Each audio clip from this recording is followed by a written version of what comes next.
even though you're good enough for the role. Like, I recently had an interview on Friday, and then even though it was such a beautiful interview, like, you could literally tell for a fact that he loved me for the role. Like, it was just, but then when it got to the point where he was asking me this question about so what is your visa status, what work authorization are you using, and then I'm like, I'm on my EAD OPT, and then it's like, okay, so what does that entail? Does it require you getting an H1B visa, this, that? And I'm like, yes, it is renewable for another 2 years, but then at some point in the future I would need sponsorship. And then he's like, unfortunately, he's like, he should have asked me that question at the beginning of the interview, because unfortunately this role does not come with sponsorship. So I was like, I just did not know what to say.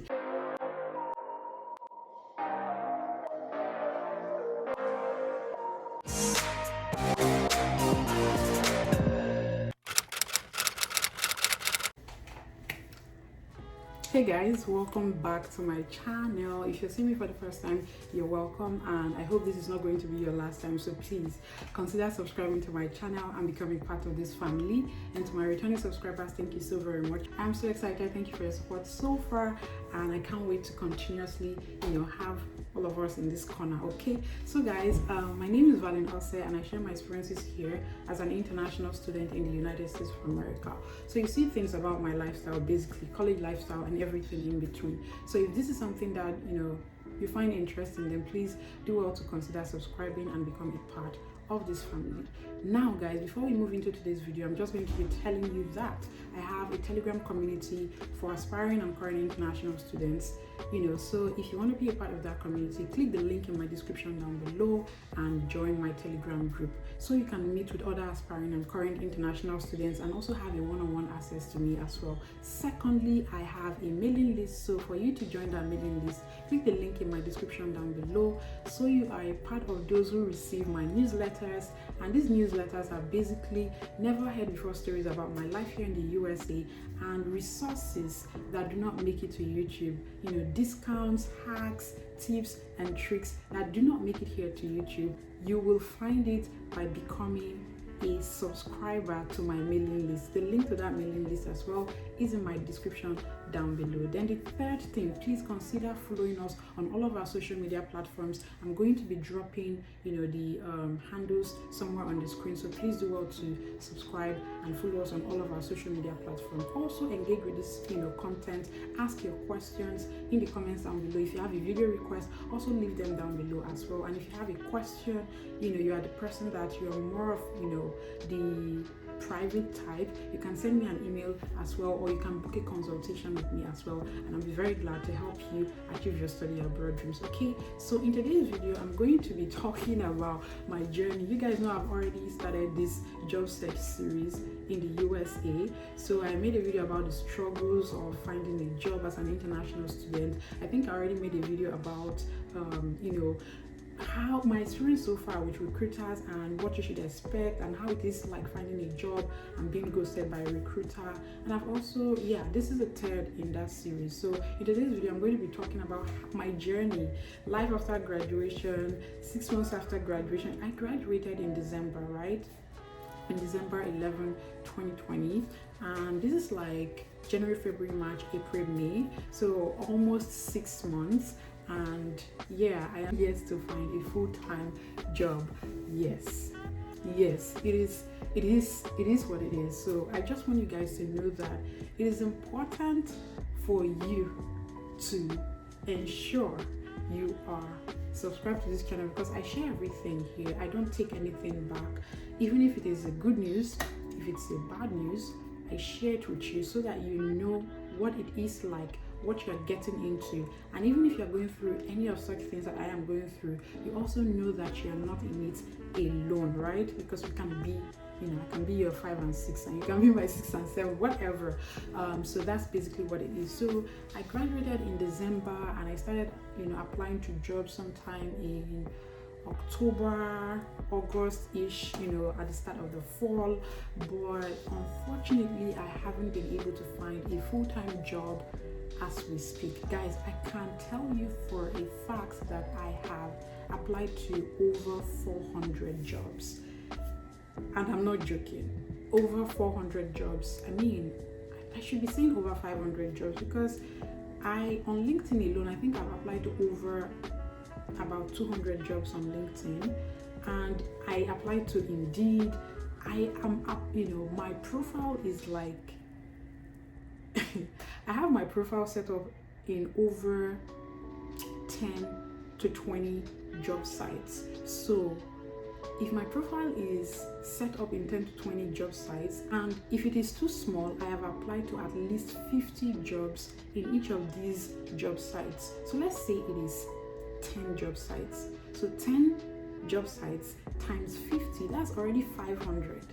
That's already 500 we're talking about. And I'm telling you that on LinkedIn alone, I've applied to about 200 jobs. So you can see how tasking, how overwhelming, how disturbing, how hurting this whole process can be. Because I mean, when we're coming, it is way more focused on everything is timed, everything is planned, everything is scheduled. Like, you know that I'm coming here for my master's 2 years. After my master's, I get a job, but we do not plan for the number of months it might take us to find a job. And we also know that there is the factor of being international and meeting up with your OPT required 90-day rule for you to maintain your visa status. So how then are you able to navigate all of these things without a full-time job? And don't forget that if you don't have a job, there's also the part of you not being able to take care of yourself because you don't have money. How then can you fend for yourself as an international student without a job, without money? How do you survive? And you're still dealing with that mental stress of not having a job yet. So I will tell you for a fact that based off of my personal experience, it has not been easy at all. It has not been easy at all. It has not been a jolly good ride for me and for most of the people that I know. So I don't think it's a thing with the United States of America, because there are people in the UK that is also going through the process, this challenge of not being able to find a job. And it's also not tied to maybe you're not good enough, or you're not. Most of these companies are not ready to sponsor international. So it is a problem. Even though you are good enough for the role, like I recently had an interview on Friday, and then even though it was such a beautiful interview, like you could literally tell for a fact that he loved me for the role. Like, it was just, but then when it got to the point where he was asking me this question about, so what is your visa status? What work authorization are you using? And then I'm like, I'm on my EAD OPT. And then it's like, okay, so what does that entail? Does it require you getting an H-1B visa, this, that? And I'm like, yes, it is renewable for another 2 years, but then at some point in the future, I would need sponsorship. And then he's like, unfortunately, he's like, he should have asked me that question at the beginning of the interview, because unfortunately, this role does not come with sponsorship. So I was like, I just did not know what to say. And in that moment, I didn't even know if I should ask him. I think I even asked him, I was like, okay, wait, so if I don't do sponsorship, will I be considered for the role? And to be honest, do you know that when it comes to that point where you are with the person, you are in that interview space, and then they already know that you need sponsorship, and they tell you that they cannot sponsor you, and then you go ahead to be like, okay, if I don't require sponsorship, will I be considered for the role? It just says one thing, that you are at that point, it seems more desperate, like you are desperately in need, and that is not something you want to be in the presence of your interviewer, maybe the hiring manager, or even the other people that are interviewing you, maybe the team that you'll be working with. So it was just really an awkward moment for me, because we were already talking about the next phase and the next date for my interview, and I don't know how we just got to that point. And to be honest, even if he forgot to ask me that, it would have still become a problem in the future, because if I had proceeded to the next phase and then they interview it, or I get the job, it is still going to be a problem, because I have a friend who also had that issue. Like, she already had the job, and all of a sudden, the question came, and it didn't work out, because whether you do it at the beginning or the middle or the end, it will result to one thing. If the company is not ready to sponsor, you will lose the job, whether they've offered you that job or not. So it's mostly not a question of, don't worry, when you get the job, and then they will tell you that they will give you the... No. If the company is not the company that sponsors H1B visa, whether you get the job or not, whether you're the right candidate or not, it's chances are that they might not even, want to proceed with that employment. They will give it to the next person, except maybe you've proven yourself, which is why internship is very important. Because if you have interned with an organization before for at least 3 to 4 months, then they already know that they've invested in you, they've trained you, you've delivered, you've met some targets, they know your work ethics, they know what you can bring to the table. So it makes more sense for them to be like, to make that decision, to be like, okay, we want you to come back again. In fact, they really want to even give you such recommendation, or ask you to apply for a certain role. So that way it's a lot easier for you to even get that sponsorship, versus just going there and saying, okay, I'm going to hoard this information. I'm going to ensure whenever they ask me this question about, do I need sponsorship, I am not going to answer, or ensure that I ask them questions that will take them away from it, right? You'll still not help yourself, because at long run, it will come back to bite you. You will waste your time interviewing with these companies. They will like you. You will like the role. To be honest, you will like the role, and then figure out that, unfortunately, that word is going to come. Unfortunately, as much as we love you, as much as we want you on this team, it's not going to happen. So that has been my journey so far, that in 6 months, I'm still yet to find myself a full-time job. So you people will be asking, Valerie, so how are you doing? What are you doing right now? Are you working?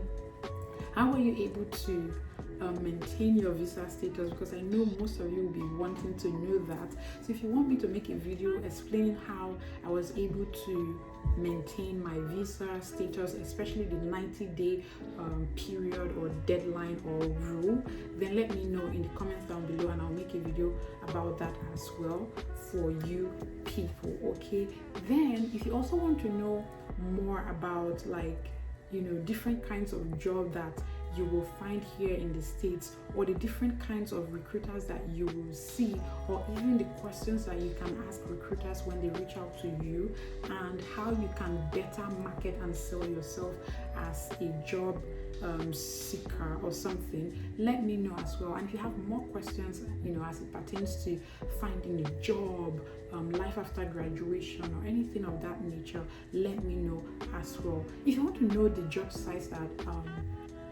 I applied to for my jobs, because I told you that I am registered to 10 to 20, to be honest, about 20 job sites where my profiles are set up currently. So if you want to have a list, or for me to make a video on that as well, please, I would advise you to kindly subscribe to my mailing list, because that's where I dish out all the tea, and you want to be a benefactor of that when I send out that newsletter. The link to my mailing list is in my description down below, and as well join my Telegram group. So any question that you have, feel free to drop them in the comment section, and I'll do well to answer your questions and make a video out of it, or reply you in the comments as well. And if you have any issues about finding the right schools, you are just about to start your study abroad journey, you're confused, you don't know what to do, you don't know the factors to consider, or anything is bothering you, even as an international student already, you don't know how to navigate your way and you need help, you can book a consultation with me, and I will help you provide strategies that can help you solve that problem and turn your weaknesses into strengths, so you can become an exceptional international student. So this is the end of this video. I hope that I've been able to answer that question, because I know that most times people will tell you that they've applied to 500 jobs and they still haven't found a job, and you'll be like, 500 king. To be honest, I applied to at least 5 jobs a day. So if I started applying to jobs in October 2020, do the math, and I have applied to almost 10. I applied to like 50 in each of those job sites that I mentioned. So you know that it is not a it is a job. Looking for a job in itself is a job, because there's a lot that goes into it and you cannot get tired. To be honest, I do get tired, and sometimes I don't apply because the spirit is willing, but the body is weak. So sometimes I give into my body, sometimes I give into my spirit, because I'm just not, I'm not Spider-Man or something. Don't have superpowers. But one thing that I never fail to do is to remind myself that until I get that job, I cannot and will not give up. Like I say in my videos, that until we see again next time, I remain my humble self and I pledge to never give up. So since that's the reason why I always pledge, because whenever I'm making my videos, I remember, or whenever I'm at that point where I want to give up, I'll be like, remember your pledge, remember the pledge network. So what are you doing? So I remind myself, I say it consciously every time to remind myself why I cannot give up, because I don't have my dream job yet. So that's it, guys. And I hope that if you're in this phase, you're trying to find a job as well, I hope that we all find a job soon. And if you know somebody that knows somebody that knows somebody, we are open. Just shoot me an email and be like, Valley, yes, there's this job for you. You know that your girl can deliver. So please reach out to your networks and everything, and I'll be very glad if you can do that for me as well. So that's the end of this video, and I hope that it was very helpful to you as well. So at least you know what it is like in the job space, the job market, as an international student upon graduation. So yeah, I will see you guys in my next video, and until then, I remain valeenovarah and I pledge to never give up, and I hope that you do same. Bye guys.